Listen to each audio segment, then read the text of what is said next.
칠흑 같은 어둠 속에서 기괴한 마찰음만이 메아리 쳤다.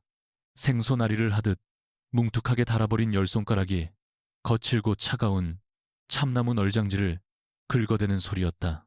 이미 손톱은 반쯤 들려 검붉은 피가 말라붙어 있었고 손끝은 감각조차 상실한 지 오래였으나 여인은 멈추지 않았다.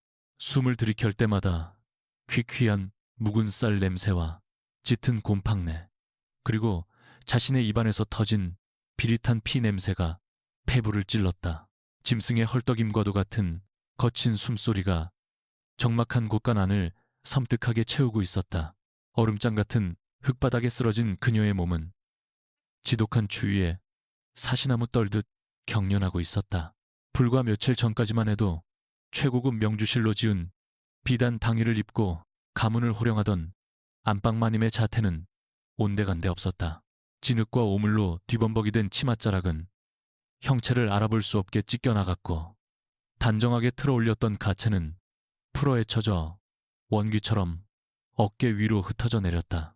하지만 그녀의 두 눈동자만큼은 짙은 어둠 속에서도 형형하게 빛나며 허공을 노려보고 있었다.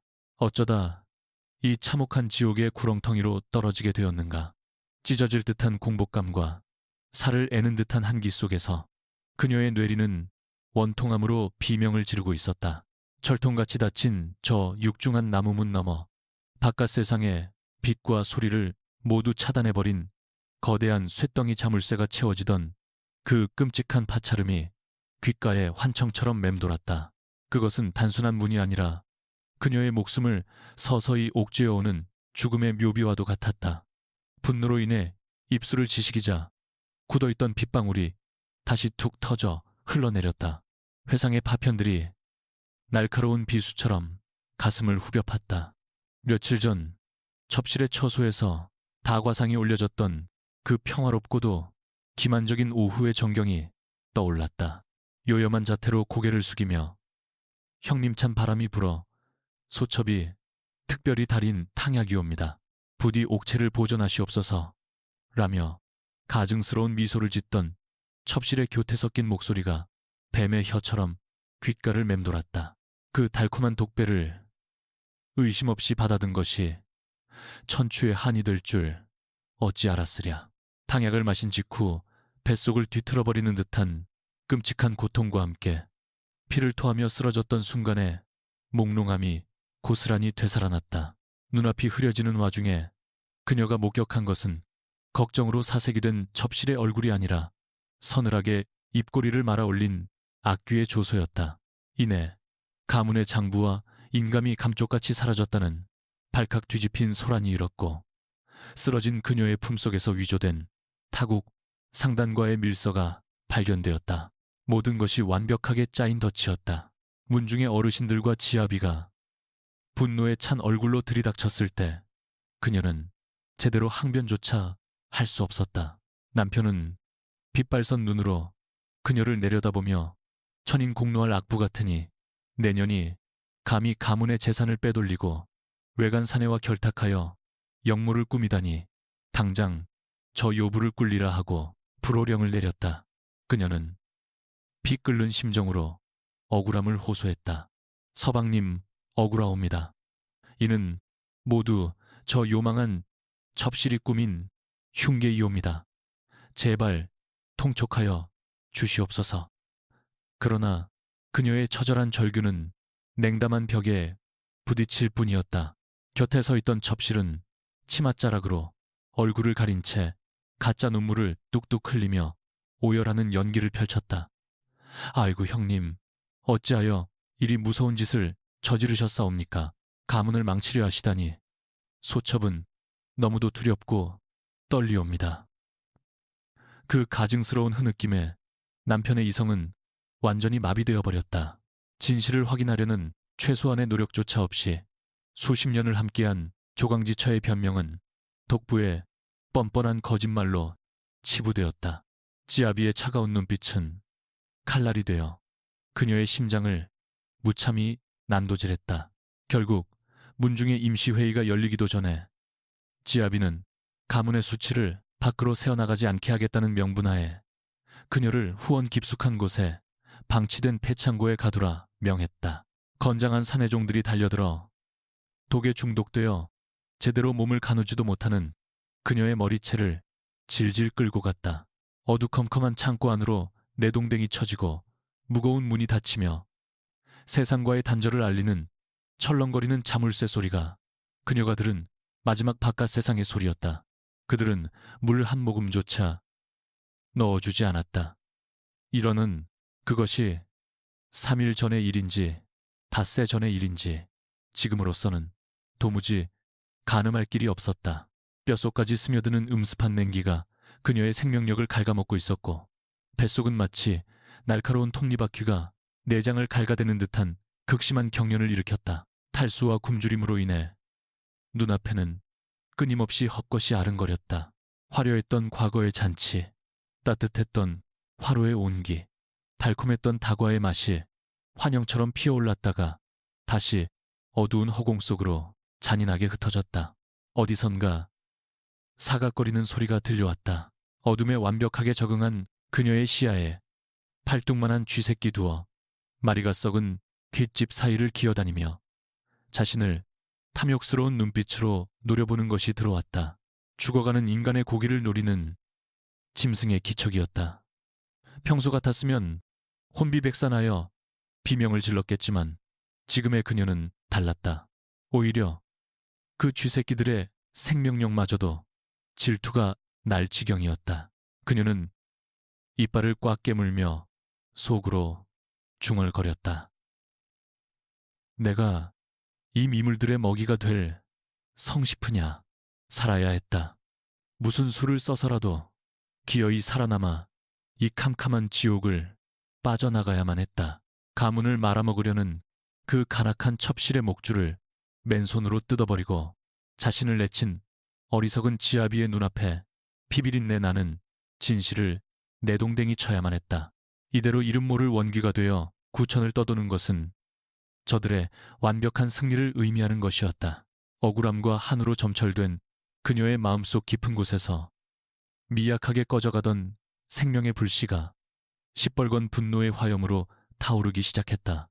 그녀는 다시금 부서진 손톱을 세워 단단한 나무문을 긁기 시작했다. 이번에는 무작정 긁는 것이 아니었다. 손끝에 예민한 감각을 곤두세워 낡고 부식된 틈새를 찾아 헤맸다. 오랜 세월 방치된 곳간이었기에 어딘가 반드시 썩어 문드러진 약점이 있을 것이라 확신했다. 피에 젖은 손가락이 거친 나뭇결을 따라 더듬어 내려가던 중 바닥과 맞닿은 문틀 모서리 부근에서 미세하게 흙바닥이 파여있는 작은 틈을 발견했다. 야생 짐승들이 드나들던 구멍이었다. 희망의 끈을 부여잡은 그녀는 엎드린 채 미친 듯이 그 쥐구멍 주변의 흙을 파헤치기 시작했다. 날카로운 돌부리에 베이고 긁혀 손가락에 살점이 떨어져 나갔지만 고통조차 느껴지지 않았다. 오직 이 벽을 허물어야 한다는 짐승 같은 본능만이 그녀의 몸을 지배하고 있었다. 거칠어진 숨결이 흙먼지를 일으켜 기침이 쏟아졌지만 그녀는 아랑곳하지 않고 계속해서 바닥을 파고 또 팠다.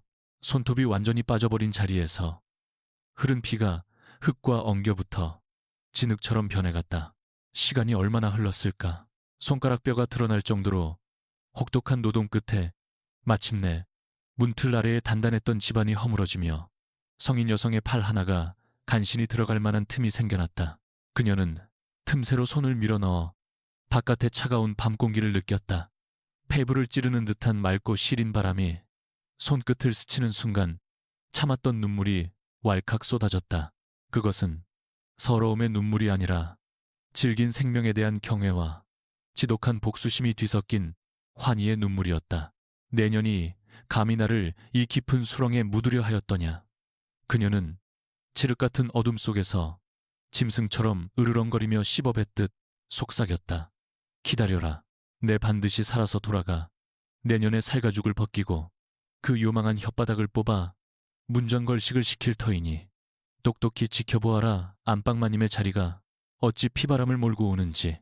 그녀의 음성은 메마른 우물 바닥에서 울려 퍼지는 원혼의 저주처럼 소름 끼치도록 차갑고 명징했다. 틈새를 더욱 넓히기 위해 그녀는 창고 안을 이잡듯이 뒤져부러진 나무 토막 하나를 찾아냈다. 그것을 지렛대 삼아 썩은 문틀의 아랫부분을 사정없이 내리찍고 비틀었다. 나무 토막이 부러지면 다시 돌멩이를 찾아 맨손으로 내리쳤다.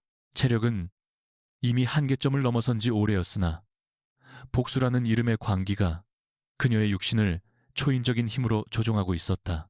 찌그러지고 멍든 두 손은 이제 인간의 손이 아니라 바위를 뚫는 날카로운 끌과 같았다.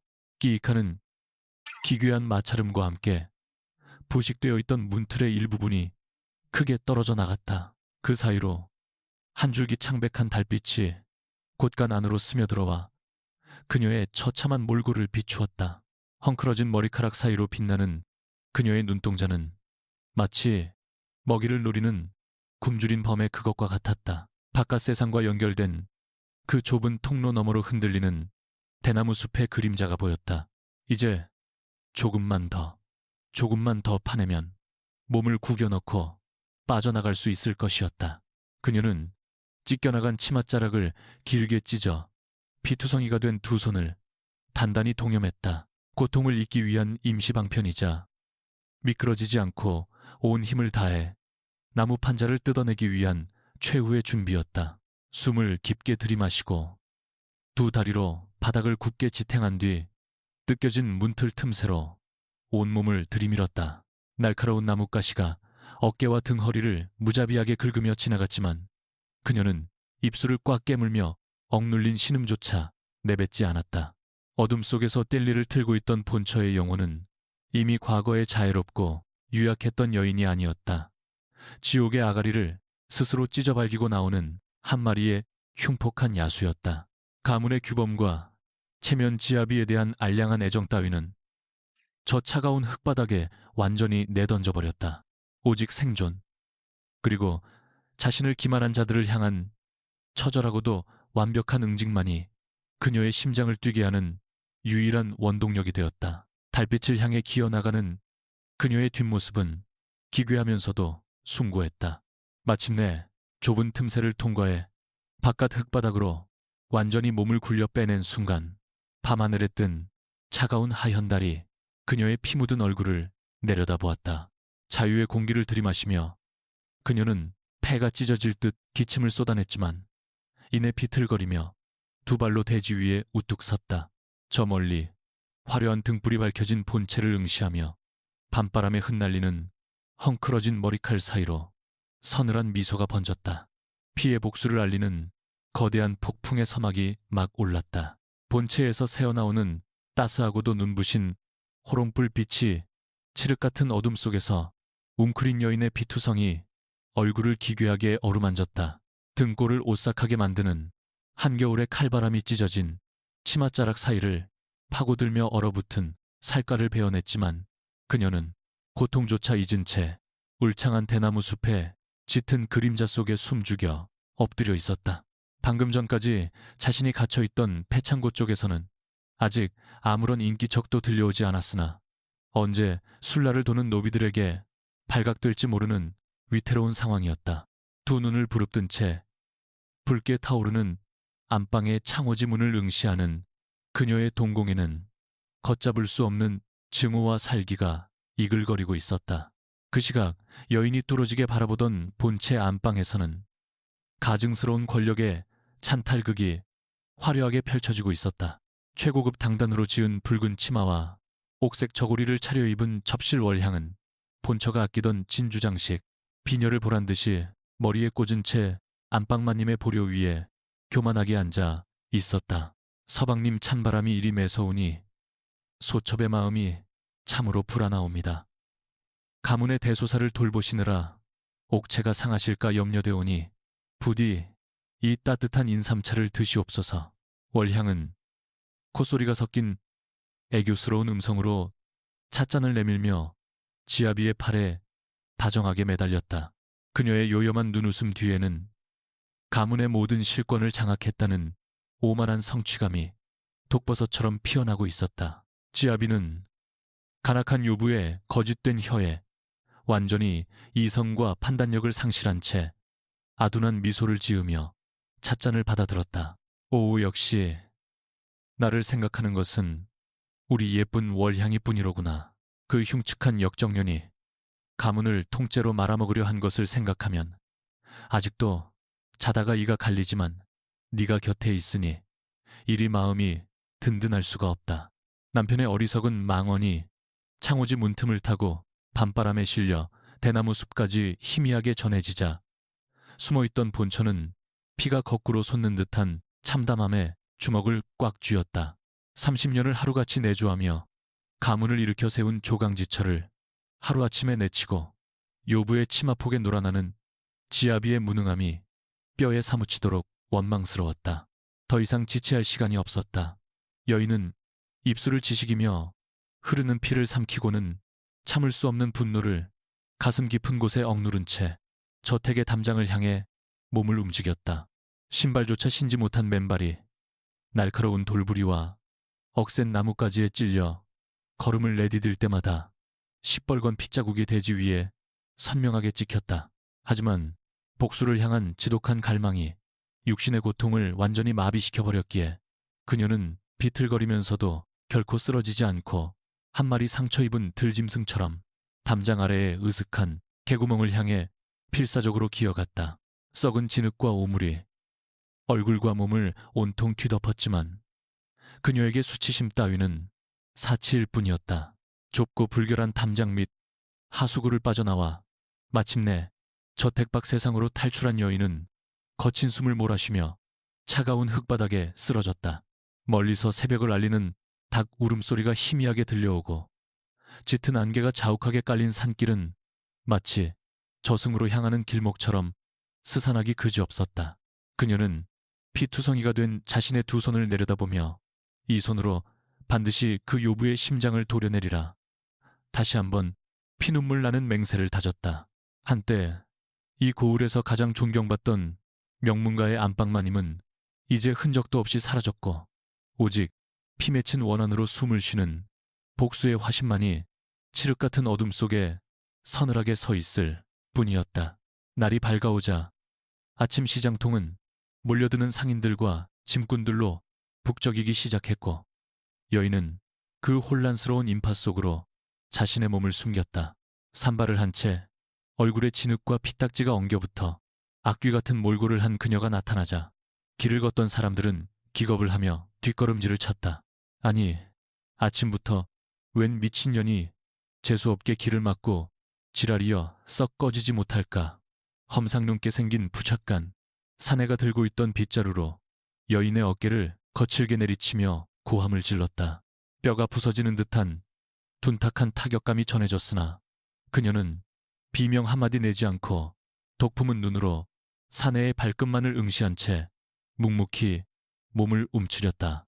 쏟아지는 경멸과 폭언 속에서도 그녀는 바닥에 떨어진 쉰내 나는 떡 조각을 주워들고는 짐승처럼 허겁지겁 입안으로 밀어넣었다. 흙모래가 질겅질겅 씹히고 상한 음식의 역겨운 냄새가 구역질을 유발했지만 살아남기 위해서는 이 더러운 오물조차도 생명수처럼 삼켜야만 했다. 가문의 존엄을 지키려 꼿꼿하게 살아왔던 과거의 자존심은 모조리 씹어 삼켜 그녀의 위장 속에서 복수의 에너지로 변환되고 있었다.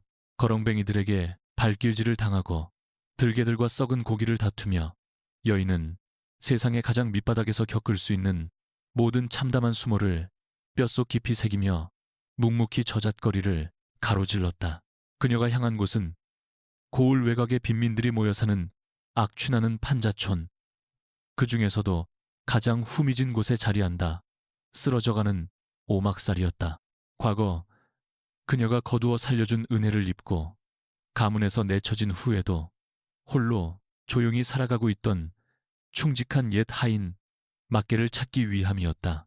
피가 말라붙어 감각조차 없는 손으로 거칠게 나무 문을 두드리자 안에서 경계심 가득한 발소리가 들려왔다. 누구시오? 이 아침부터 뉘신데 남의 집 문을 이리 부술듯 두드린단 말이오. 짜증 섞인 사내의 목소리와 함께 삐걱거리며 문이 열렸고 초췌한 몰골의 막개가 눈을 비비며 밖으로 고개를 내밀었다. 문틈으로 보이는 처참한 여인의 모습에 막개는 기함하며 뒤로 자빠질 뻔했다. 피투성이의 얼굴, 누더기조차 되지 못하는 찢겨진 옷까지, 짐승처럼 날카로운 눈빛을 한 미친 여인이 자신의 집 앞에 서 있었기 때문이다. 개개뉴시여, 당장 물러가지 않으면 관아에 고발할 것이여. 막개가 떨리는 목소리로 소리치며 문을 닫으려던 찰나 여인이 갈라진 쇳소리가 섞인 처절한 목소리로 입을 열었다. 막개야, 나다. 네가 정녕 내 목소리조차 잊어버렸단 말이냐. 그 짧은 한마디에 막개의 두 눈이 화등잔만해졌고 이내 온몸이 사시나무 떨리듯 격렬하기 시작했다. 마님, 정녕 안방 마님이시옵니까? 아니, 어찌 이런 끔찍한 몰골로. 막개는 믿을 수 없는 현실 앞에 무릎을 꿇은 채 짐승 같은 오열을 터뜨렸다. 가문의 곳간에 갇혀 역병으로 돌아가셨다는 소문만 파다하게 퍼져 있던 터라 눈앞에 살아있는 주군을 보고도 그는 한참 동안 현실을 받아들이지 못했다. 울지 마라. 내 아직 죽지 않았으니 당장 나를 안으로 들이거라. 남들의 눈에 띄어서는 아니 된다. 여인은 차갑고 단호한 목소리로 명령했고 막개는 허둥지둥 일어나 주위를 살핀 후 얼른 그녀를 어두컴컴한 방 안으로 모셔들였다.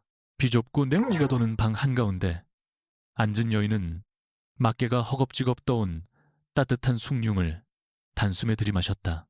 목구멍을 타고 넘어가는 온기에 비로소 자신이 살아있음을 온전히 실감한 그녀는 깊은 한숨을 내쉬었다. 막개는 깨끗한 무명천과 뜨거운 물을 가져와 여인의 피투성이가 된 손과 발을 닦아내며 끊임없이 눈물을 훔쳤다. 어찌 일이 되셨사옵니까, 마님. 그 독사 같은 월양년이 마님을 모함하여 쫓아냈다는 소문은 들었사오나 일이 참혹하게 고문을 당하셨을 줄은 꿈에도 몰랐사옵니다. 하늘이 무심하시지 어찌 마님께 이런 가혹한 시련을 내리신단 말입니까? 고문당한 것이 아니다. 내 스스로 살기 위해 그 생주옥의 나무 기둥을 뜯어내고 기어 나온 것이다. 여인은 무덤덤한 표정으로 뼈가 드러난 자신의 손가락을 내려다보며 서늘하게 대꾸했다.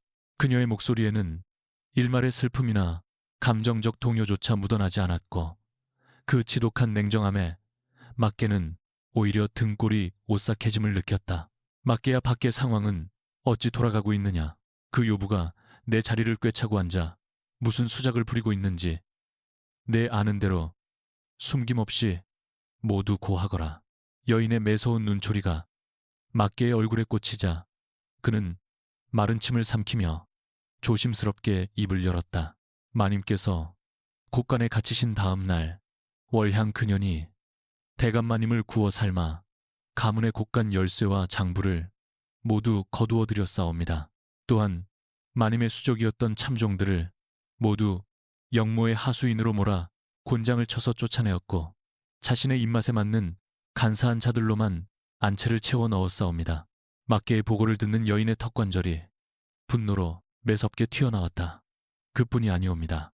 그년이 고을의 탐관오리들과 결탁하여 가문의 알짜배기 전답들을 헐값에 넘기고 그 재물을 뒤로 빼돌리고 있다는 흉흉한 소문이 저잣거리에 파다하옵니다.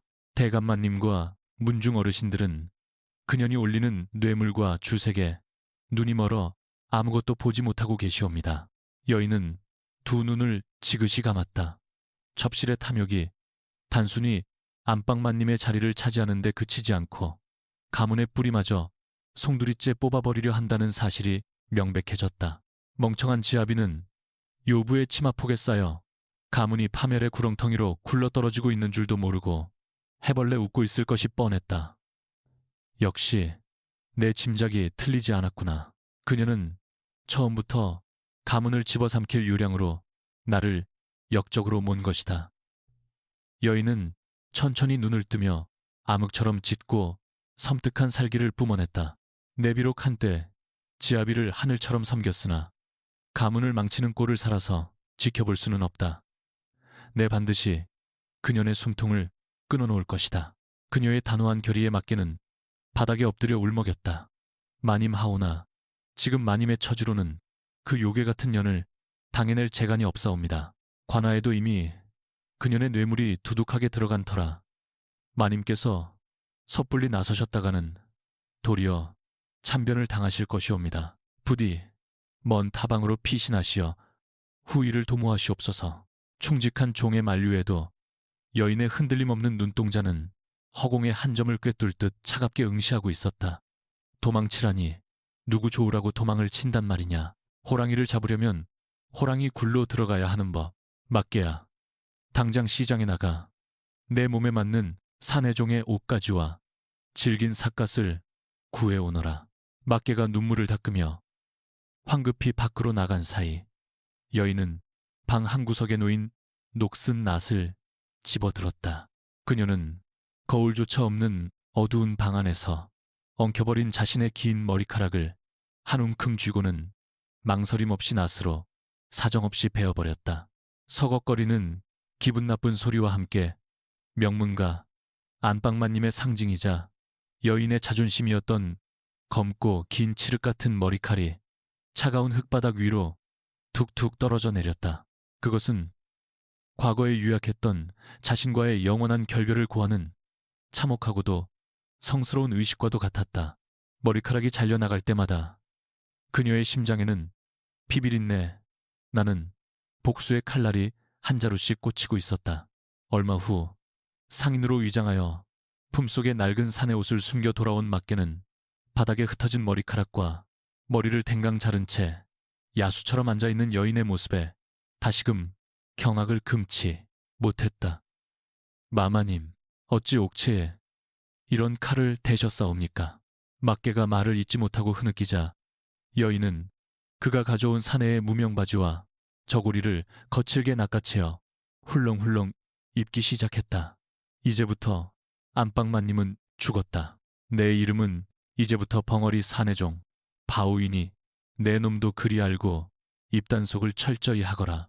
만약 내 정체를 발설한다면 내 놈의 목부터 칠 것이다.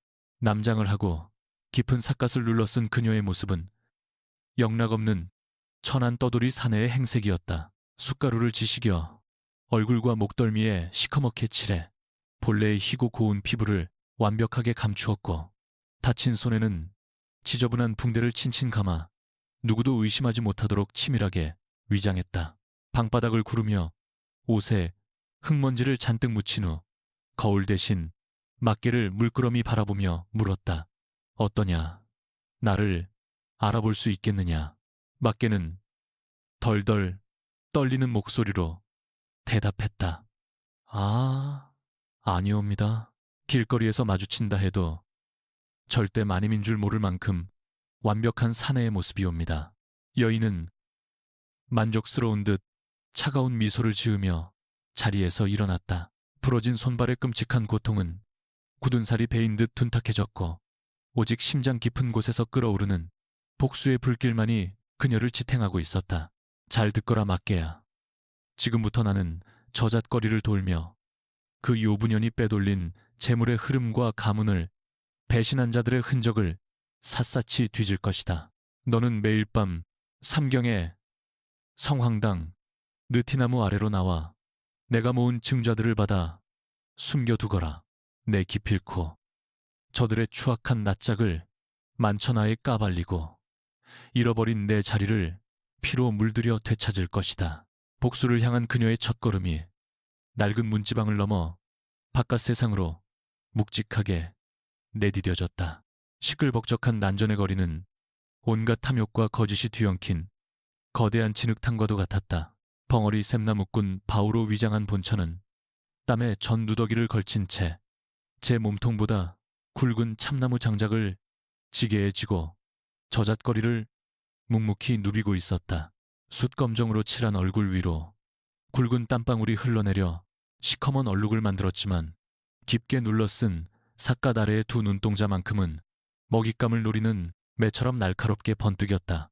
그녀의 발걸음이 향한 곳은 고을에서 가장 큰 객주, 바로 첩실 월향의 오라비인 왈패 두목, 천수가 운영하는 비밀 도박장이자 작물 거래소였다.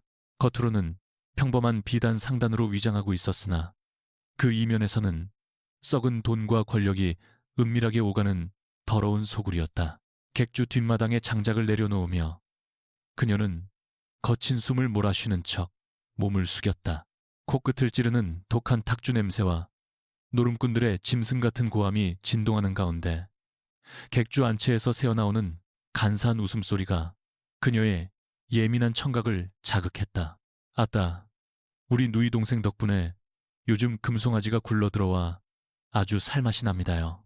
그 독한 안방마님 연을 곳간에 가두어 말려 죽인 것은 참으로 신의 한 수였지요. 천수의 비열한 목소리에 바우의 턱관절이 일순간 굳어지며 억눌린 살기가 치솟았다. 사갓 아래로 이빨을 꽉 깨물어 터진 입술에서 다시금 비릿한 피맛이 배어 나왔지만 그녀는 허리를 굽힌 채 묵묵히 다음 장작을 지게에서 내리는 동작을 반복하며 도청을 이어갔다. 하오나 행수 어르신 대감마님께서 혹여라도 장부의 빈틈을 눈치채시면 어찌하옵니까? 요새 가문의 전답을 너무 급하게 처분하시어 가솔들 사이에서도 말이 많사옵니다. 하수인의 걱정스러운 물음에 천수는 가래침을 깸뱉으며 비웃음을 터뜨렸다. 걱정 붙들어 매시게 우리 누이가 매일 밤 대감의 탕약에 아편 가루를 슬쩍 타서 올리고 있으니 그 양반은 지금쯤 몽롱한 꿈결 속에서 헤엄치고 있을 것이야. 게다가 문중 늙은이들에게는 벌써 두둑하게 전대를 찔러주었으니 누가 감히 입을 뻥끗하겠는가. 그 참혹한 진실을 듣는 순간 바우의 거칠어진 손마디가 장작을 부술듯 꽉 쥐어졌다. 지아비를 향한 연민은 이미 사라진 지 오래였으나 자신의 피땀으로 일군 가문이 이토록 허망하게 무너져 내리고 있다는 사실에 억장이 무너져 내리는 듯했다. 달이 구름에 가려 칠흑 같은 어둠이 내려앉은 야심한 시각, 객주의 무리들이 기생집으로 질펀한 술판을 벌이러 모두 빠져나갔다. 정막이 감도는 객주 뒷담을 고양이처럼 날렵하게 타넘은 바우는 숨소리조차 죽인 채 천수의 내밀한 집무실로 스며들었다. 문고리를 잡은 그녀의 손은 과거의 상처로 인해 뭉툭하고 흉측하게 변해 있었으나 동작만큼은 그 어느 때보다 빠르고 정교했다.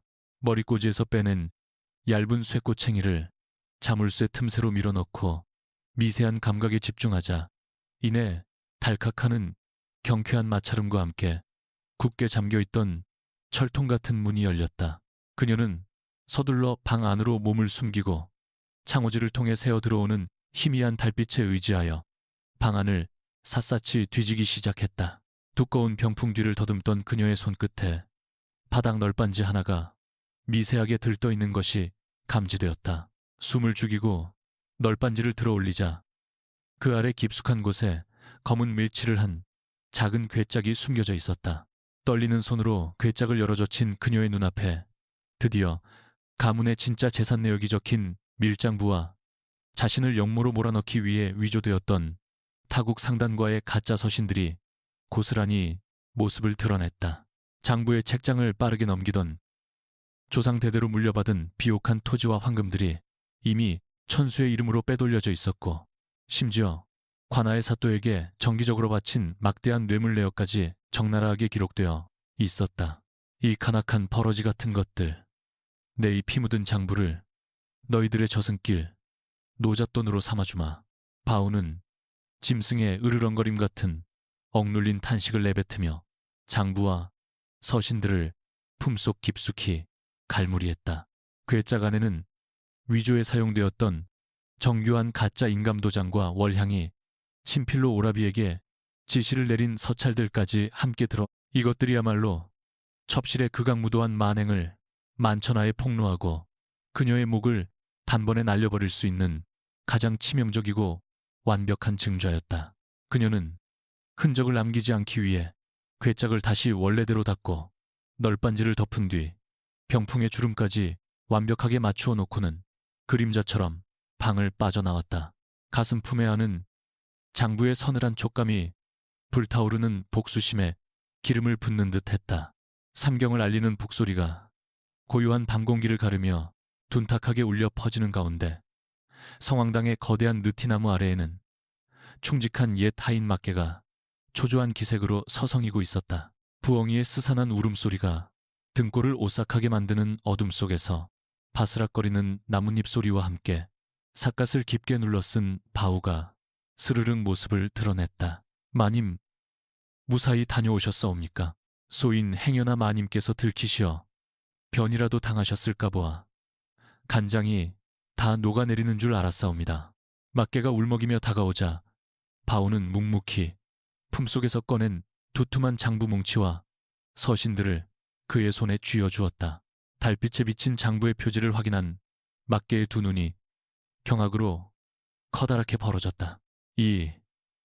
이것은 대감마님께서 찾지 못해 발을 구르시던 가문의 진짜 장부와 미라, 그 가짜 영모 서신들이 아니옵니까? 가문의 마님, 대체 이것들을 어찌 빼내오셨사옵니까? 막개에 떨리는 음성의 바오는 서늘한 밤바람을 맞으며 차갑게 입을 열어가 그 요부의 오라비놈이 객주 밑바닥에 꽁꽁 숨겨둔 것을 내 직접 찾아내었다. 장부 안에는 그년이 가문의 재산을 빼돌린 내역과 관아에 바친 뇌물 목록이 낱낱이 기록되어 있다. 이제 우리에게는 그 독사 같은 년의 숨통을 단번에 끊어버릴 완벽한 비수가 쥐어진 것이다. 바우의 목소리에는 한치의 흔들림도 없는 철혈의 의지가 담겨 있었고 막개는 그 압도적인 기세에 짓눌려 숨조차 제대로 쉴 수 없었다. 하오나 마님, 이 증좌들이 있다 한들 지금 대감마님과 문중 어르신들은 모두 월향 그년의 주술에 걸린 듯 이성을 잃으셨사옵니다. 섣불리 이것을 들이밀었다가는 오히려 마님께서 장부를 훔쳐 달아난 역적으로 몰려 그 자리에서 참수를 당하실 수도 있사옵니다. 막개의 염려 섞인 충언은 지극히 현실적이고 날카로운 지적이었다. 바우 역시 그 사실을 누구보다 잘 알고 있었다.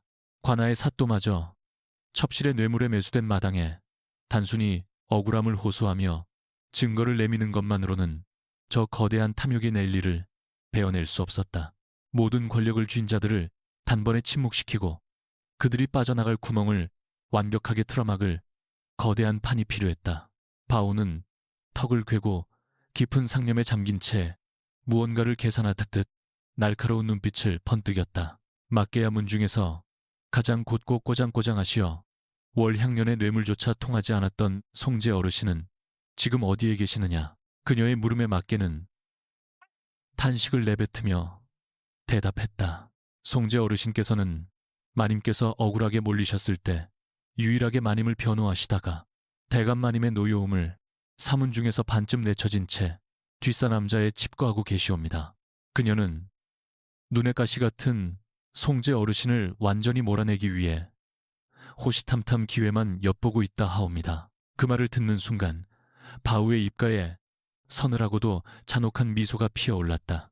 막혀있던 혈도가 단번에 뚫리는 듯한 통쾌한 돌파구였다. 하늘이 아직 이 가문을 버리지 않으셨구나. 막개야, 너는 당장 내일 밤 이 장부와 서신들 중 절반을 떼어 송제 어르신이 계신 암자의 불상 뒤편에 몰래 숨겨두거라. 그리고 암자 문 앞에 과거 내가 어르신께 올렸던 연꽃 문양의 서찰통을 떨어뜨려 놓아라. 바우의 구체적이고 치밀한 지시에 막개는 의아한 표정을 지었다. 마님 어찌하여 직접 어르신을 뵙고 증좌를 전하지 아니하시고 이리 복잡하게 일을 꾸미시옵니까? 바우는 밤하늘의 차가운 하얀 달을 올려다보며 음산한 목소리로 속삭였다. 송제 어르신은 의심이 많고 깐깐하신 분이다. 죽은 줄 알았던 내가 갑자기 나타나 장부를 내밀면 오히려 함정이라 의심하실 터. 스스로 퍼즐을 맞추고 분노하시도록 미끼를 던져드려야 한다. 덧붙여 바오는 더욱 대담하고 위험한 계획을 털어놓았다. 사흘 뒤면 가문의 가장 큰 행사인 불천위 제사가 열리지 않느냐. 그날 문중의 모든 어르신들과 고을의 유지들 그리고 사또까지 저택으로 모일 것이다. 월향 그녀는 필시 그 자리에서 안방마님의 권좌를 공식적으로 인정받으려 벼르고 있겠지. 바우의 눈동자에 붉은 핏발이 서며 걷잡을 수 없는 살기가 뿜어져 나왔다. 나는 그 제삿날을 그녀의 처참한 제삿날로 만들어줄 참이다. 모든 이목이 집중된 그 가장 화려한 순간에 가장 참혹한 진실을 터뜨려 저들의 오만한 콧대를 짓밟아버릴 것이다. 막개야, 너는 제사 전날 밤까지 내가 시키는 물건들을 은밀히 준비해 두거라. 다음 날 밤 깊은 산속 암자에서 불공을 들이고 있던 송제 어르신은 문 밖에서 달그락거리는 기척을 느끼고 조심스럽게 문을 열었다. 인적 없는 대돌 위에는 과거 안방마님이 자신에게 서찰을 보낼 때 쓰던 익숙한 연꽃 문양의 대나무 통이 덩그러니 놓여 있었다.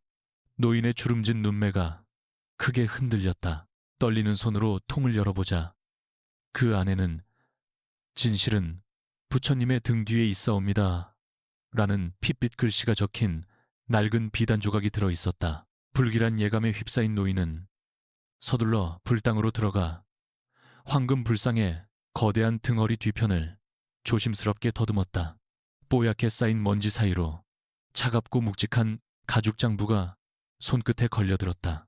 호롱불 아래서 장부의 내용을 한 장 한 장 넘겨보던 송제 어르신의 안색은 삽시간에 잿빛으로 변해갔다. 필체와 인감, 그리고 너무도 구체적인 횡령과 뇌물의 기록들은 결코 조작된 것이 아니었다. 특히 안방마님을 또 참했던 영모 서신이 월향의 치노라비 필체로 위조된 연습장까지 발견되자 노인은 참을 수 없는 분노로 수염을 파르르 떨었다. 오호 통제라, 어찌 이리 끔찍한 일이 있단 말인가. 근본도 없는 천한 첩실년이 지아비의 눈을 가리고 조상 대대로 이어온 명문가를 통째로 집어삼키려 들다니. 억울하게 갇힌 안방마님을 구하지 못한 내 죄가 너무도 크구나. 깊은 산속 암자를 울리는 노인의 통곡은 처절하고도 묵직한 울림을 지니고 있었다. 밤이 깊어갈수록 노인의 통곡은 끓어오르는 분노로 바뀌었다. 그는 당장이라도 하산하여 지아비의 멱살을 잡고 싶었으나 장부의 치밀함을 보건대 적들은 이미 관아와 문중을 장악한 거대한 독사떼와 같음을 직감했다. 늙고 힘없는 자신이 섣불리 움직였다가는 장부마저 빼앗기고 쥐도 새도 모르게 암살당할 것이 자명했다. 누군가 나에게 이 끔찍한 진실을 전해준 자가 필시 있을 터. 그가 누구든 가문을 살리려는 이 뜻에 목숨을 걸었음이 분명하다. 송제 어르신은 피눈물을 닦아내며 장부를 단단히 품속에 갈무리했다. 다가오는 불천위 제삿날, 늙은 몸뚱이를 불사르더라도 기필코 문중의 기강을 바로잡고 저 악귀 같은 년을 처단하리라 굳게 다짐하며 칼을 갈기 시작했다.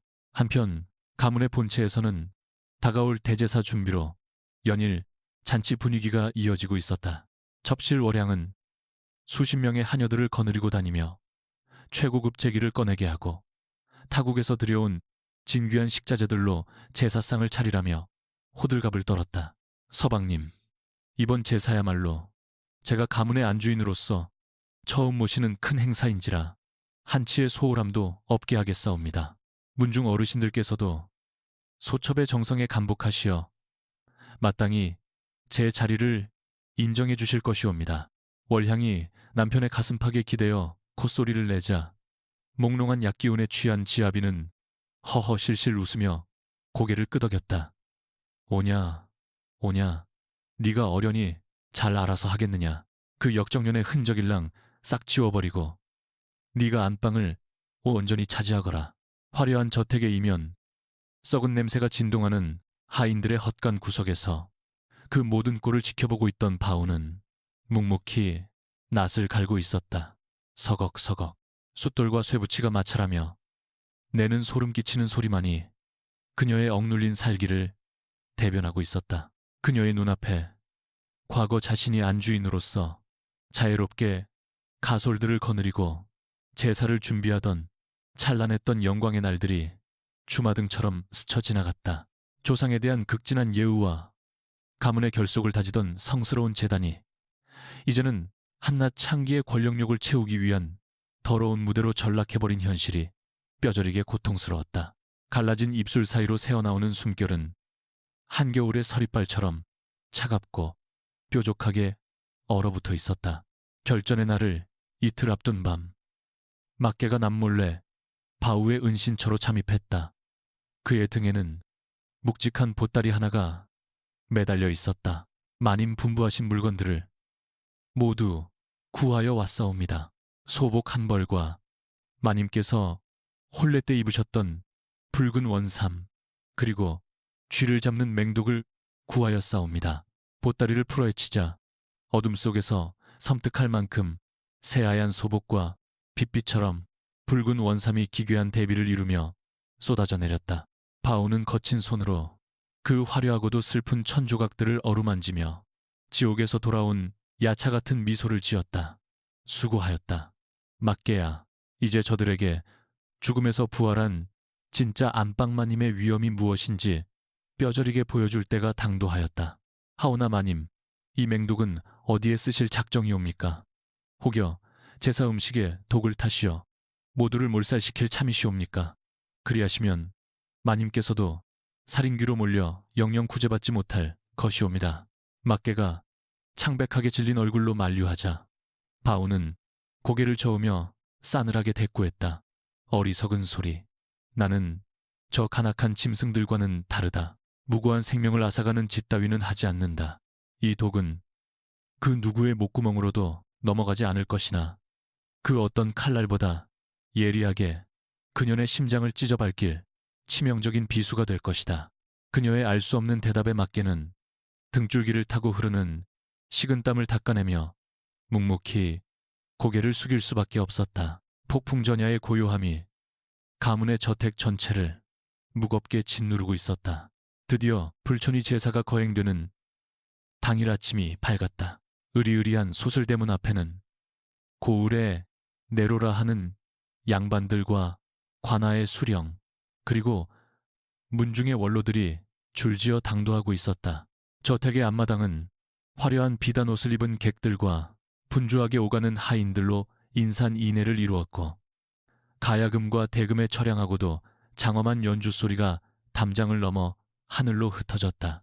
월향은 가채를 높게 틀어 올리고 본처가 입어야 마땅할 진홍색 대례복을 걸친 채 얼굴에 교만한 미소를 가득 머금고 안주인 행세를 하며 손님들을 맞이하고 있었다. 그 누구도 며칠 전 곳간에서 비참하게 굶어 죽어간 본처의 존재를 입에 올리지 않았고 오직 새로운 권력자에게 아부하기 위한 역겨운 칭송만이 마당을 가득 채웠다. 지아비는 화려한 제단 앞에 서서 헛기침을 하며 엄숙한 표정으로 섰고 그 옆에는 월향이 다소곳이 고개를 숙이는 채 자리를 잡았다. 송제 어르신 역시 지팡이에 의지한 채 제단의 한쪽 구석에 서 있었으나 그의 품속에는 폭발하기 직전에 시한폭탄 같은 밀장부가 숨겨져 있었다. 노인의 두 눈은 마치 먹잇감을 노리는 독수리처럼 제단 앞에 첩실과 지아비를 번갈아 쏘아보고 있었다.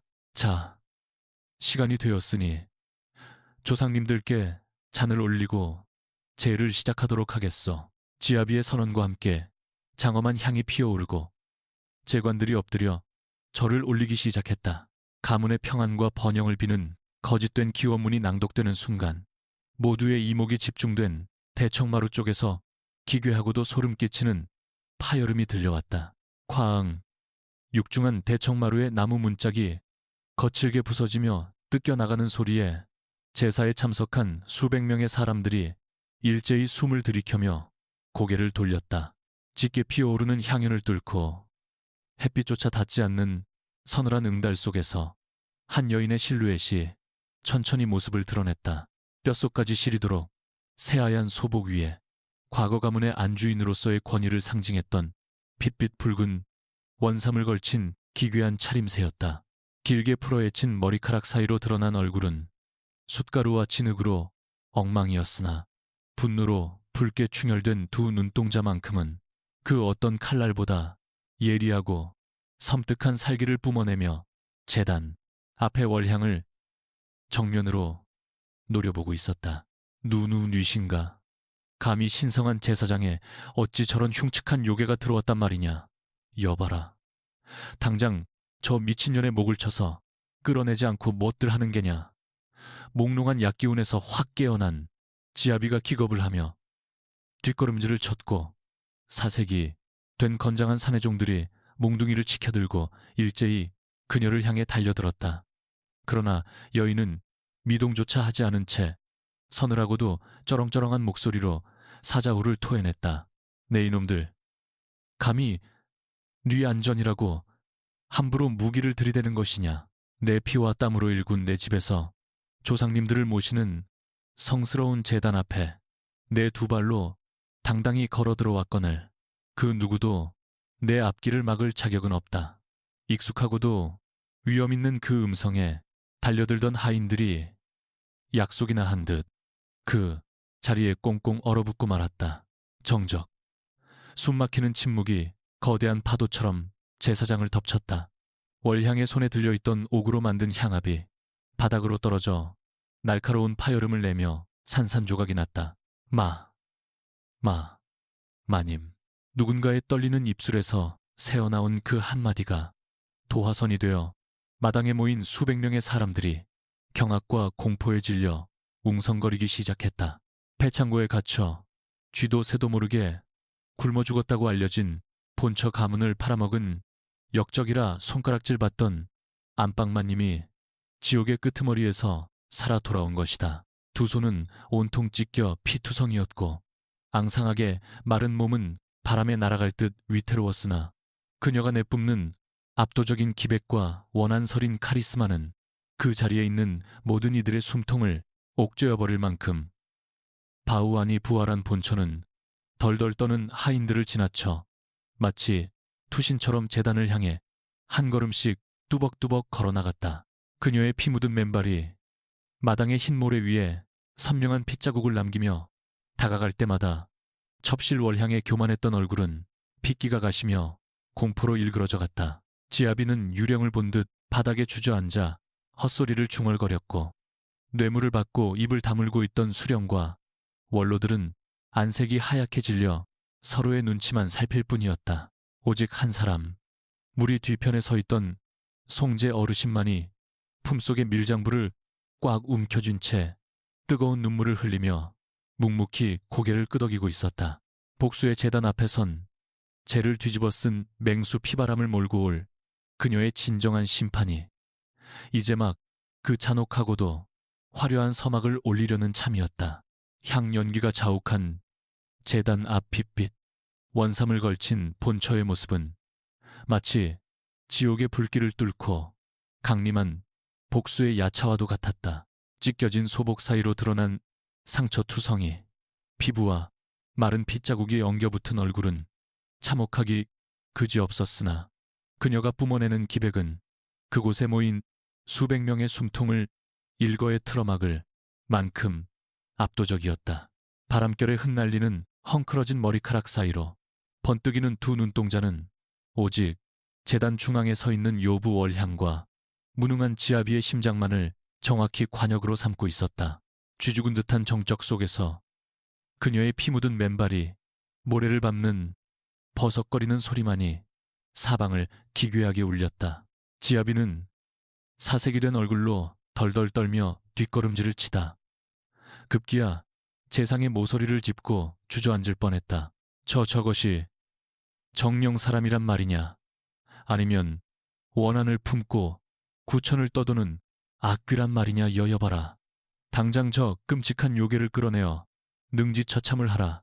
그가 찢어지는 목소리로 악을 썼으나 평소 같으면 날쌔게 달려들었을 사내종들은 본처의 서늘한 기세에 눌려 누구 하나 섣불리 나서지 못했다.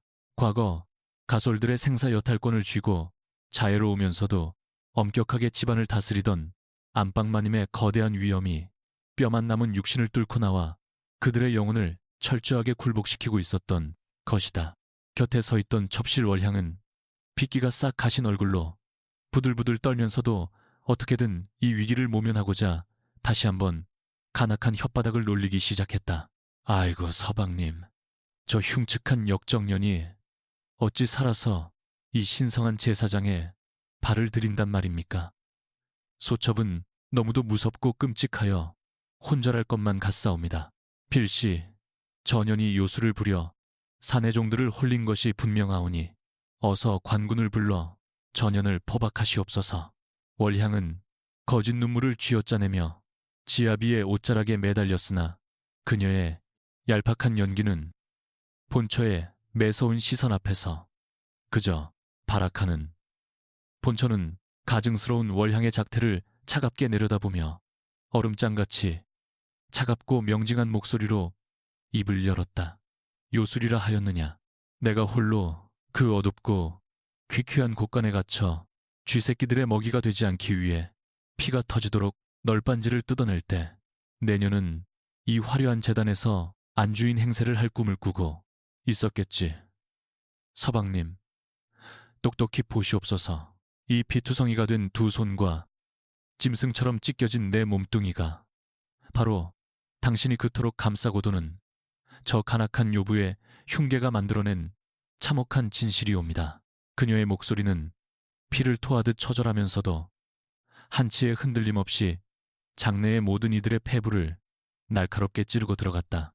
지아비는 동공을 심하게 지진하며 여전히 현실을 부정하려 발버둥쳤다.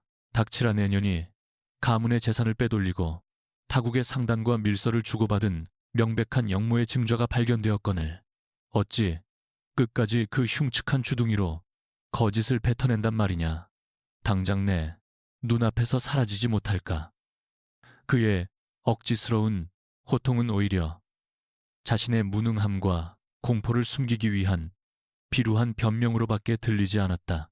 그 순간 제사장 한 구석에서 침묵을 지키고 있던 송제 어르신이 무거운 지팡이로 땅을 쾅쾅 내리치며 군중을 가르고 앞으로 나섰다.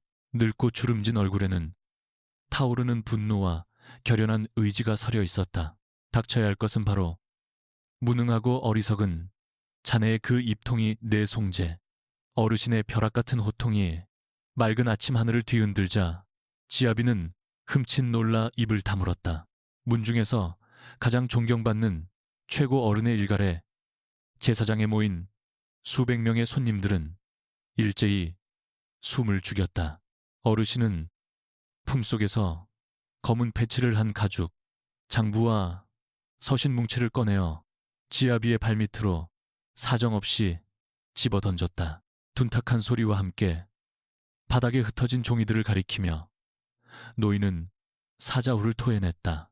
내 놈이 그토록 애지중지하는 저 요분연과 그 오라비 놈이 가문을 거덜내고 조작해낸 진짜 증좌들이 바로 저기 있느니라. 당장 두 눈을 크게 뜨고 확인해 보거라. 바닥의 나뒹구는 장부와 낯익은 필체의 서신들을 본 월향의 얼굴은 순식간에 하얗게 질려버렸고 그녀의 두 다리는 힘이 풀려 주저앉고 말았다. 지아비는 떨리는 손으로 장부를 집어들어 한 장 한 장 넘기기 시작했다. 거기에는 가문의 알짜배기 전답들이 월향의 오라비인 천수의 이름으로 헐값에 넘겨진 내역과 막대한 재물이 은밀히 빼돌려진 경로가 너무도 상세하게 기록되어 있었다. 무엇보다 그의 숨통을 조인 것은 본처를 역적으로 몰아넣었던 그 밀서의 글씨체를 똑같이 위조하기 위해 수십 번 연습한 천수의 적나라한 친필 연습장이었다. 완벽하게 짜인 사기극의 전말이 그 추악한 민낯을 드러낸 것이다. 이것이 정령사실이란 말이냐. 월향이 네가 감히 네가 나를 속이고 가문을 능멸하였단 말이냐. 지아비는 배신감과 경악으로 핏발선 눈을 부릅뜨고 월향을 향해 소리쳤다. 그러나 본처는 그 어리석은 탄식을 끊어내며 서늘하게 비웃었다. 이제야 그 썩은 눈구멍이 조금 뜨이는 모양이옵니다 그려. 하오나 놀라기엔 아직 이릅니다. 저 장부 안에는 이 고을의 사또나리가 저 요부의 오라비에게 매달 상납받은 은자의 액수와 비단들의 목록까지 아주 꼼꼼하게 적혀 있으니 말입니다. 본처의 날카로운 시선이 제사장 상석에 거만하게 앉아있던 사또를 향해 정확히 꽂혔다. 사또는 자신의 비리가 만천하에 폭로되자 사시나무 떨듯 몸을 떨며 자리에서 벌떡 일어났다. 관복을 입은 체면도 내팽개친 채 그는 당황하여 말을 더듬거렸다. 어허, 내가 언제 저런 천한 것들과 결탁을 했단 말이냐. 저 장부는 필시 나를 모함하기 위해 꾸며낸 조작이 틀림없도다. 그러나 본처는 한치의 물러섬도 없이 더욱 매서운 기세로 그를 몰아붙였다. 사또 나리 장부의 끄트머리에 나리께서 직접 찍어주신 관아의 비밀 인장이 선명하게 남아있거늘 어찌 손바닥으로 하늘을 가리려 하시옵니까? 이 장부가 가명의 관찰사 영감에게 넘어가는 날이면 나리의 목도 온전치 못할 것이옵니다. 자신의 목숨이 경각에 달했음을 직감한 사또는 즉각 태세를 전환하여 살길을 모색했다. 그는 악에 받친 얼굴로 군졸들에게 호령했다. 무엇들 하느냐. 당장 저 요망한 접실년과 그 오라비놈의 무리를 모조리 잡아들여 하옥하라. 감히 관아의 이름을 팔아 사기를 치고 명문가를 능멸한 죄 내 결코 좌시하지 않을 것이다. 권력의 비호마저 잃어버린 월향은 사면초가에 몰려 짐승 같은 비명을 질렀다. 어제까지만 해도 그녀 앞에 납작 엎드려 아부를 떨던 가솔들과 손님들은 이제 경멸과 조소의 눈빛으로 그녀를 벌레 보듯 내려다보고 있었다. 완벽한 몰락이었다. 그때 본처가 품속에서 작고 거친 삼배주머니 하나를 꺼내어 바닥에 툭 던졌다. 묵직한 소리를 내며 떨어진 그것은 시커먼 가루가 담긴 쥐약이었다. 월향아, 내가 내게 먹였던 그 달콤한 탕약의 맛을 나는 아직도 잊지 못한다. 내장을 찢어 발기는 듯한 고통 속에서 피를 토할 때 넌 내 곁에서 웃고 있었지. 본처의 음성은 지옥불처럼 뜨거우면서도 얼음처럼 차가웠다. 서방님께서요, 근래 매일 밤 몽롱한 상태로 헛소리를 하시는 이유가 무엇인 줄 아시옵니까? 전연이 서방님의 탕약에 아편 가루를 섞어 올려 서서히 혼을 빼놓고 있었기 때문이옵니다. 그 충격적인 사실에 장내는 다시 한번 발칵 뒤집혔다. 지아비는 자신의 목을 부여잡고 헛구역질을 하며 공포에 질려 바닥을 뒹굴었다. 내년이 나를 독살하려 하였구나. 이 뱀 같은 독분연. 지아비의 오열 속에서 본처는 천천히 월향에게 다가가 쥐약 봉투를 발끝으로 밀어주었다. 먹거라. 내년이 가문을 갉아먹는 쥐새끼이니 이 약이 내년의 배를 채우는데 가장 제격일 것이다. 내가 그 어두운 곳간에서 썩은 진흙을 핥으며 살아남았던 것처럼 내년도 이 비참한 독약을 삼키고 피를 토하며 뒹굴어 보거라. 본처의 잔혹한 명령은 철혈의 형벌과도 같았다. 코너에 몰린 쥐처럼 이성을 잃은 월향은 산발을 한 채 미친 듯이 실성한 웃음을 터뜨렸다. 그래, 내가 다 꾸민 일이다. 평생을 천한 기생의 핏줄이라. 손가락질 받으며 살아온 내 한을 풀기 위해 이 썩어빠진 가문을 통째로 집어삼키려 한 것이 무의 잘못이란 말이냐. 멍청한 대감 영감은 내 치마폭에 쌓여 해벌레 놀아났고 너희 위선적인 늙은이들도 내 돈줄 앞에서는 꼬리를 흔드는 개구멍 바지들이 아니었더냐. 그녀의 입에서 터져나오는 추악한 진실과 저주는 그곳에 모인 모든 위선자들의 뼈를 때리는 날카로운 비수와도 같았다. 첩실의 발악적인 고백에 송제 어르신을 비롯한 문중의 원로들은 수치심과 분노로 얼굴이 불그락부르락 달아올랐다. 저런 천인 공노할 유호 분연의 주둥이를 당장 찢어놓지 못할까. 늙은 원로들의 호통과 함께 사내종들이 달려들어 월향의 화려한 비단옷을 거칠게 찢어 발기고 포승줄로 꽁꽁 묶어 바닥에 꿀렸다. 조금 전까지 안주인 행세를 하며 교만을 떨던 여인은 이제 흙먼지를 뒤집어 쓴 채 돼지처럼 멱다는 소리를 지르는 비참한 죄인의 몰골로 전락했다. 그녀의 오라비 천수 역시 막개가 이끌고 온 장정들에 의해 피투성이가 된 채 마당 한가운데로 끌려와 내동댕이 쳐졌다. 모든 상황이 정리되자 바닥에 엎드려 울고 있던 지아비가 무릎을 꿇은 채 본처에 핏자국 묻은 치맛자락을 붙잡으며 애원하기 시작했다. 부인네, 내가 잠시 미쳐서 요괴에게 홀렸던 모양이오. 나를 용서해 주시오. 당신이 겪은 끔찍한 고통은 내 남은 평생을 다 바쳐 갚고 또 갚을 터이니 부디 화를 푸시고 예전처럼 내 곁에서 가문을 보살펴 주시오. 눈물 콧물 범벅이 된 남편의 비루한 몰골은 한 가문의 가장이라고는 믿기지 않을 만큼 찌질하고 혐오스러웠다. 가문의 존망이 걸린 위기 앞에서 그가 보여준 끝없는 무능함은 더 이상 용서의 여지가 없었다. 본처는 차갑게 얼어붙은 눈빛으로 자신에게 매달린 지아비의 손을 구두발로 무참히 걷어차버렸다. 더러운 손으로 내 옷자락을 더럽히지 마십시오. 당신은 가문을 지킬 지혜도 조강지처를 믿어줄 신의도 없는 나약하고 어리석은 겁쟁이일 뿐이옵니다. 그녀의 단호한 거절에 지아비는 절망에 빠져 멍하니 그녀를 올려다보았다. 본처는 송제 어르신과 문중 원로들을 향해 천천히 돌아서며 당당한 목소리로 선포했다. 어르신들 살이 분별도 하지 못한 채 접실의 치마폭에 놀아나 가문의 뿌리를 뽑을 뻔한 이 무능한 사내에게 더 이상 가주의 자리를 맡겨둘 수는 없사옵니다. 동의하시옵니까? 송제 어르신이 무거운 고개를 끄덕이며 군중을 향해 외쳤다. 마님의 말씀이 100번 지당하오. 조상의 묘를 팔아먹고도 눈치채지 못하는 등신 같은 놈을 어찌 대감이라 부르겠소. 오늘부로 이 집안의 모든 실권과 재산권은 죽음의 문턱에서 가문을 살려낸 안방마님께 온전히 일임할 것을 이 송제가 문중을 대표하여 선언하는 바요. 원로들 역시 일제히 고개를 끄덕이며 동조했고 찍소리조차 내지 못하던 가솔들은 일제히 마당에 납작 엎드려 새로운 절대 권력자의 탄생에 복종의 예를 갖추었다.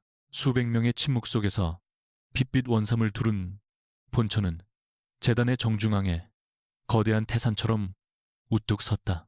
형틀에 묶여 관하로 끌려가는 월향의 처절한 비명소리가 멀어져가는 가운데 지아비는 모든 권력을 박탈당한 채 별채에 유폐하라는 엄명이 떨어졌다.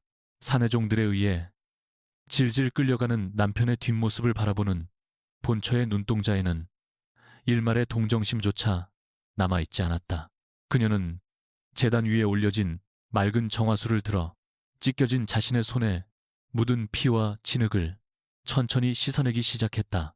차가운 물줄기가 뼈가 드러난 상처를 쓰라리게 파고들었지만 그녀는 고통을 인내하며 자신의 영혼에 엉겨붙어 있던 과거의 낡은 껍데기를 온전히 씻어버리고 있었다. 정화된 두 손을 높이 들어올린 본처는 제단 앞에 흔들리는 촛불들을 향해 무겁고도 위험 있는 목소리로 고했다. 조상님들, 굽어 살피시옵소서. 이 가문은 더 이상 무능한 사내들의 탁상 고흥론에 휘둘리지 않을 것이옵니다. 피눈물로 지켜낸 이 저택과 재산은 오직 저의 철저한 규율과 맹렬한 의지 아래에서만 한 그 명맥을 유지할 것입니다. 그녀의 다짐은 단순한 기도가 아니라 스스로에게 부여하는 철혈 군주의 대관식과도 같았다. 부독부 그니만과 그녀의 그러고파 따스한 아침 햇살이 먹구름을 뚫고 쏟아져 내려와 핏빛 원삼을 입은 그녀의 형상을 찬란하게 비추었다. 마당에 엎드린 수백 명의 사람들은 감히 고개조차 들지 못한 채 그녀가 내뿜는 압도적인 아우라에 숨죽여 떨고 있었다. 며칠 전까지만 해도 쥐새끼처럼 폐창고에 갇혀 죽음을 기다리던 가련한 여인은 이제 온데간데 없었다. 오직 잔혹한 지옥의 시련을 스스로 이겨내고 돌아와 반역자들의 목을 베고 가문의 모든 생사여탈권을 틀어쥔 진정한 철혈의 여가장만이 그곳에 존재할 뿐이었다. 피비린내 나는 폭풍이 지나간 폐허 위에서 온전한 복수를 완성한 그녀의 입가에 마침내 승리의 차가운 미소가 번져나가고 있었다. 붉은 피바람이 휩쓸고 지나간 가문의 저택에는 어느덧 3번의 모진 겨울이 가고 찬란하고 눈부신 봄이 찾아왔다. 한때 음모와 배신으로 썩은 내가 진동하던 앞마당에는 이제 맑은 생기가 돌았고, 담장 너머로 흐드러지게 핀 매화나무에서는 향기로운 꽃잎이 봄바람을 타고 눈꽃처럼 흩날리고 있었다. 새벽이 밝아오면 수십 명의 하인들이 일사불란하게 움직이며 마당을 쓸고 정각을 닦는 비질 소리가 경쾌하게 울려 퍼졌고, 누구 하나 태만하거나 원망하는 기색 없이 묵묵히 자신의 소임에 충실했다. 과거에 나태하고 부패했던 가솔들은 모두 쫓겨났고, 오직 충직하고 근면한 자들만이 이 거대하고 평화로운 저택의 온기를 유지하는 톱니바퀴가 되어 활기찬 일상을 빚어내고 있었다. 저택의 가장 깊숙하고 고즈넉한 안채, 과거 어리석은 남편이 거드름을 피우며 앉아있던 가장 높은 안방마님의 보료 위에는 이제 본처가 고요하고도 위험 있는 자태로 정좌하고 있었다. 화려한 비단 대신 기품 있는 검은색과 옥색이 어우러진 정갈한 당의를 걸친 그녀의 모습은 함부로 범접할 수 없는 거대한 태산과도 같은 위압감을 풍겼다. 창호지를 투과하여 들어오는 아침 햇살이 그녀의 단정하게 빗어넘긴 머리칼을 부드럽게 감싸 안았으나, 세월의 풍파를 겪어낸 그녀의 눈동자만큼은 칠흑처럼 깊고 서늘한 지혜의 빛을 띠고 있었다. 이제 이 저택 안에서 그녀의 허락 없이 날아갈 수 있는 새는 단 한 마리도 없었고, 그녀의 철칙은 곧 가문의 가장 견고하고 절대적인 법도 그 자체였다. 찻잔을 쥐고 있는 그녀의 두 손마디는 여전히 과거에 참혹했던 흉터로 얼룩져 울퉁불퉁하고 기괴한 모양새를 하고 있었다. 여인의 곱고 부드러운 손이라기보다는 거친 사냐를 맨몸으로 개척해낸 늙은 장수의 투박한 손과 같았다. 하지만 그녀는 그 상처를 부끄러워하여 비단 장갑으로 감추려 하거나 남들의 시선을 피하지 않았다. 오히려 그 피 맺힌 흉터야말로 썩어빠진 가문을 벼랑 끝에서 건져내고 자신의 목숨을 지옥의 아가리에서 끄집어낸 가장 거룩하고 자랑스러운 승리의 왕관이라 여겼기 때문이다. 차를 마실 때마다 찻잔 표면에 닿는 거친 굳은 살의 촉감은 그녀가 결코 과거에 유약했던 자신으로 돌아갈 수 없음을 상기시키는 서늘한 경종과도 같았다.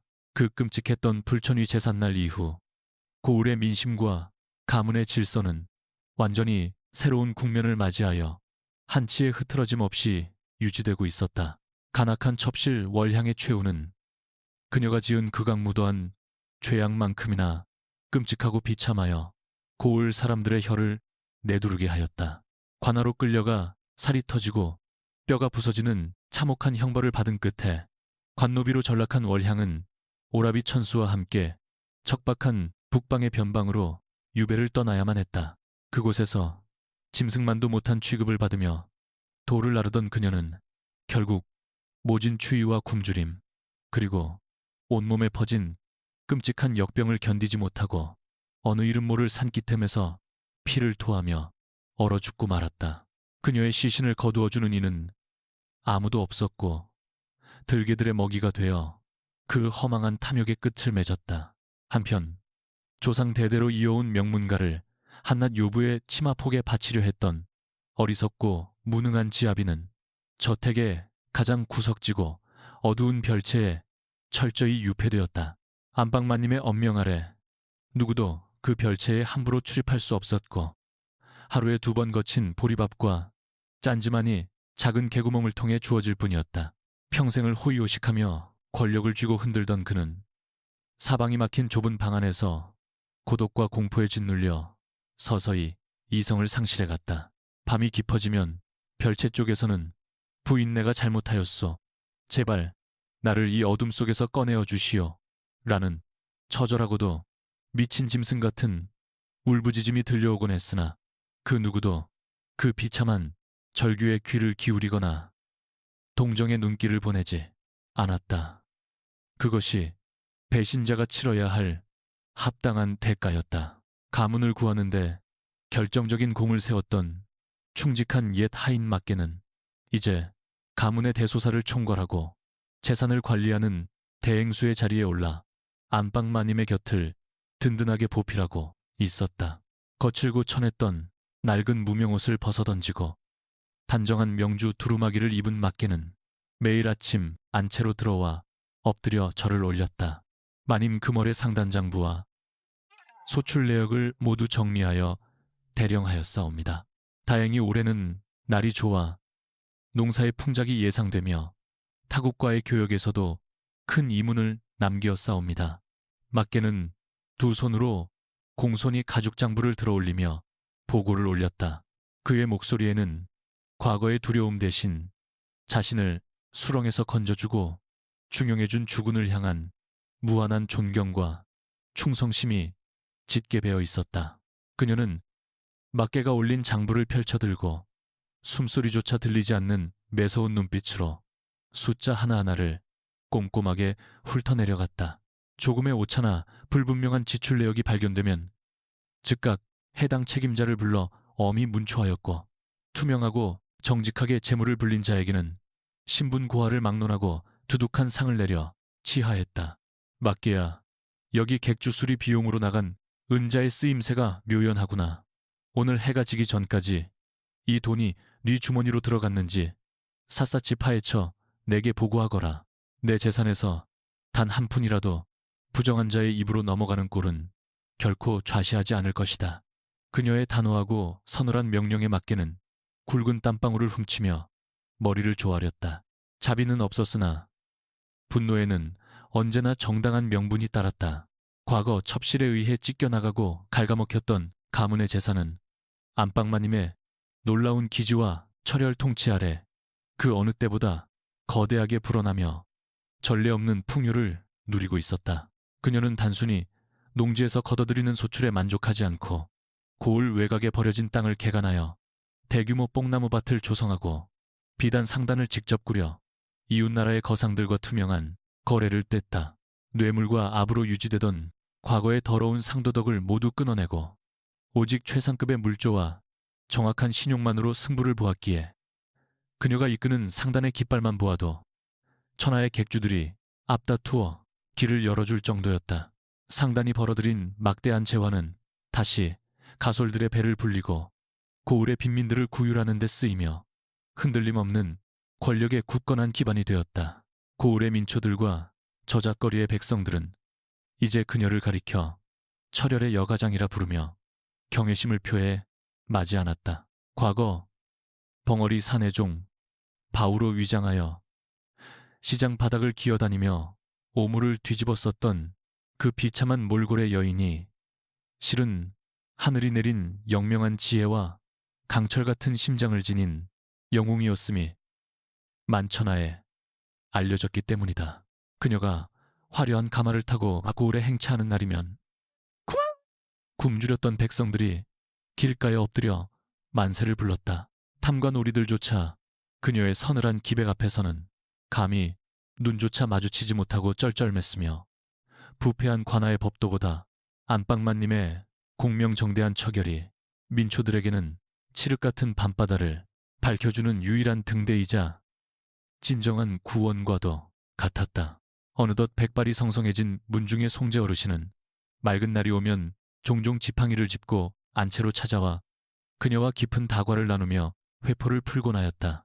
마님께서 이 무너져가던 가문을 튼튼한 반석 위에 다시 올려놓으셨으니 지하에 계신 조상님들께서도 필시 감복하여 춤을 추실 것이요.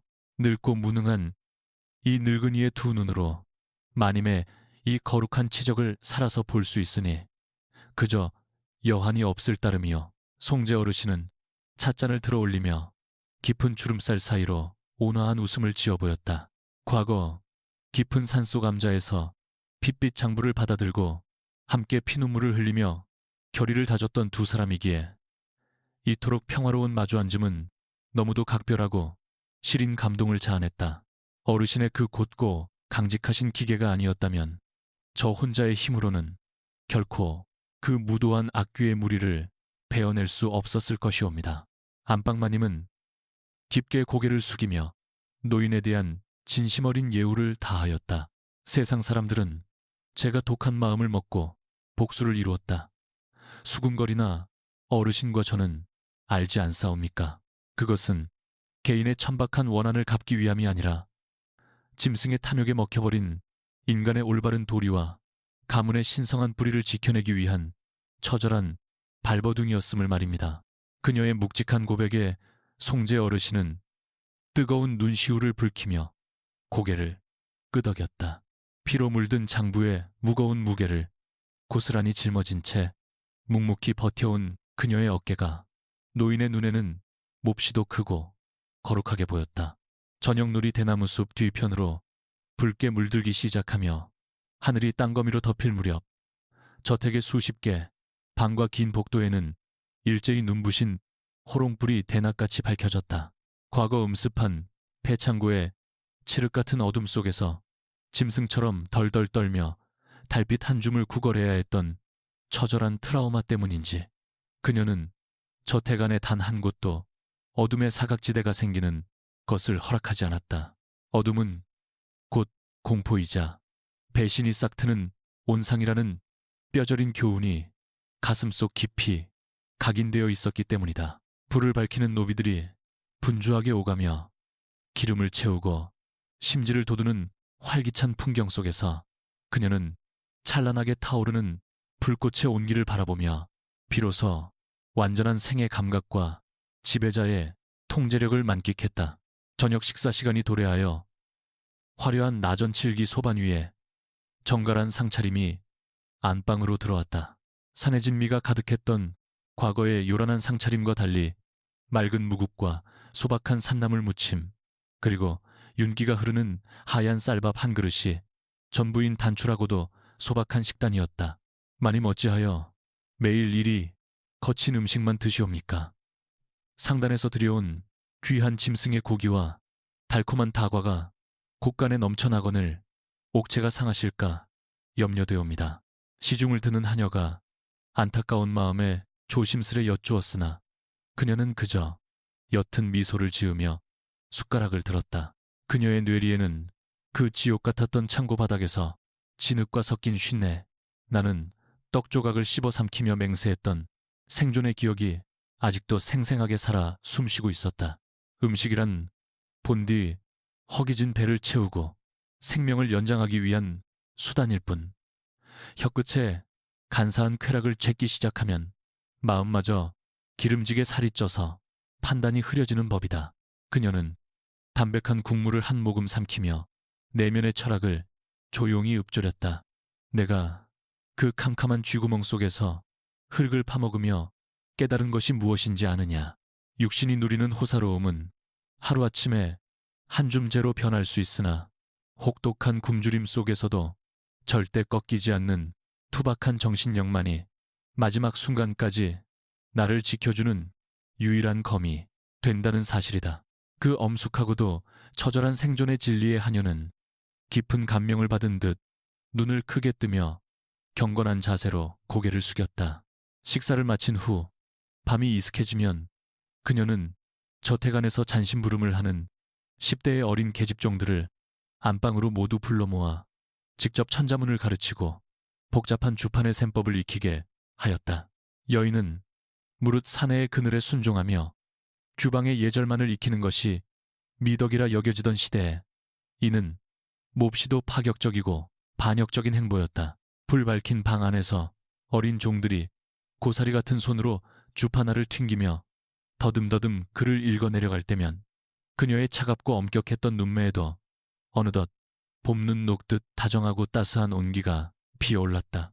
그녀는 이 어린 소녀들이 훗날 자신과 같은 억울하고 무력한 희생양이 되지 않기를 뼈저리게 바라고 있었다. 잘 듣거라. 예쁜 자수와 교태 섞인 혀는 잠시 사내의 눈을 멀게 할 수는 있어도 결코 내 스스로를 지켜주는 든든한 방패가 될 수 없다. 그녀는 회초리로 바닥을 탁 내리치며 흐트러진 아이들의 집중력을 다잡았다. 사내의 알량한 동정심과 덧없는 애정에 내 목숨을 의탁하려 들지 말라. 문자를 깨우쳐 세상의 이치를 꿰뚫고 샘을 익혀 재물의 흐름을 통제할 줄 알아야만 내 두 발로 당당히 서서 그 어떤 폭풍우가 몰아쳐도 휩쓸리지 않는 너만의 견고한 성체를 쌓을 수 있느니라. 마님의 불을 뿜는 듯한 가르침에 어린 종들은 눈망울을 반짝이며 가슴 속에 뜨거운 자주독립의 불씨를 키워나가고 있었다. 모든 가솔들이 잠든 깊은 삼경, 사방이 고요해진 안방에 홀로 남은 그녀는 화로 곁에 앉아 따뜻한 인삼차를 우려내었다. 창호지 밖으로 쏴, 아 하는 묵직한 마찰음이 밤 공기를 가르며 들려왔다. 저택 뒤편에 울창한 대나무 숲을 스치고 지나가는 스산한 밤바람 소리였다. 과거 피투성이가 된 몸으로 배창고의 쥐구멍을 빠져나와 짐승처럼 엎드려 숨을 죽였던 그 칠흑 같은 숲. 한때는 죽음의 공포이자 절망의 심연이었던 그 공간이 이제는 그녀가 딛고 일어선 거대한 생명력의 성소로 탈바꿈하여 그녀의 귀에 웅장한 승리의 창가를 불러주는 듯했다. 찻잔을 쥔 그녀의 거친 손마디 위로 평온한 안도의 한숨이 기체처럼 피어올랐다. 자리에서 천천히 일어난 그녀는 방 한 구석에 우뚝 서 있는 커다란 청동 거울 앞으로 다가갔다. 흔들리는 촛불빛에 비친 거울 속에는 과거 남편의 사랑을 구걸하며 거짓된 평화에 안주하려 했던 유약하고 순진무구한 안방마님의 형상은 흔적조차 남아있지 않았다. 그곳에는 억울한 누명과 처절한 배신이라는 지옥불 속에서 스스로 몸을 던져 재려내는 세상, 그 어떤 칼날보다 예리하고 단단한 강철의 심장을 지닌 백전노장만이 고독하고도 찬란하게 서 있을 뿐이었다. 잘려나갔던 칠흑 같은 머리카락은 어느새 다시 어깨 너머로 풍성하게 자라나 그녀의 꼿꼿한 기계를 호위하듯 등줄기를 타고 우아하게 흘러내리고 있었다. 인간의 탐욕이 빚어낸 끔찍한 비극과 그 비극을 제 손으로 산산조각 내어버린 피비린내 나는 복수의 여정. 하늘의 그물은 비록 눈에 보이지 않을 만큼 성글고 엉성해 보여도 결코 죄 지은 자를 빠뜨리는 법이 없으며 뿌린대로 거둔다는 인과응보의 섭리는 한치의 오차도 없이 만물을 지배한다는 묵직한 우주의 진리를 그녀의 굴곡진 삶 전체가 웅변하고 있었다. 첩실의 교만은 재가 되어 흩어졌고 지아비의 무능은 영원한 어둠 속에 갇혔으나 생존을 향한 짐승 같은 의지와 진실을 규명하려는 철혈의 집념만큼은 이 거대한 저택의 가장 높은 곳에서 영원토록 굳건하게 빛나고 있었다. 진정한 힘이란 단순히 약한 자의 목덜미를 짓밟고 높은 곳에 군림하여 오만을 떠는 것이 아니니라. 거울 속 자신의 서늘한 두 눈동자를 깊숙이 응시하며 그녀는 폐부 가장 깊은 곳에서 끌어올린 낮고 묵직한 음성으로 홀로 속삭였다. 어떤 끔찍하고 참혹한 지옥의 구렁텅이에 처박히더라도 짐승처럼 흙바닥을 파내어 기어코 빛을 찾아내고 상처 입은 자신의 존엄을 스스로의 찢긴 손으로 다시 우뚝 세우는 것. 그것이야말로 하늘이 인간에게 허락한 유일하고도 가장 숭고한 권력이 아니더냐. 거울 앞에 위대한 여가장은 마침내 가벼운 미소를 지으며 천천히 두 눈을 감았다. 모진 비바람이 지나간 그녀의 영혼 속에는 이제 그 누구도 범접할 수 없는 깊고 장엄한 평화만이 잔잔하게 흐르고 있었다.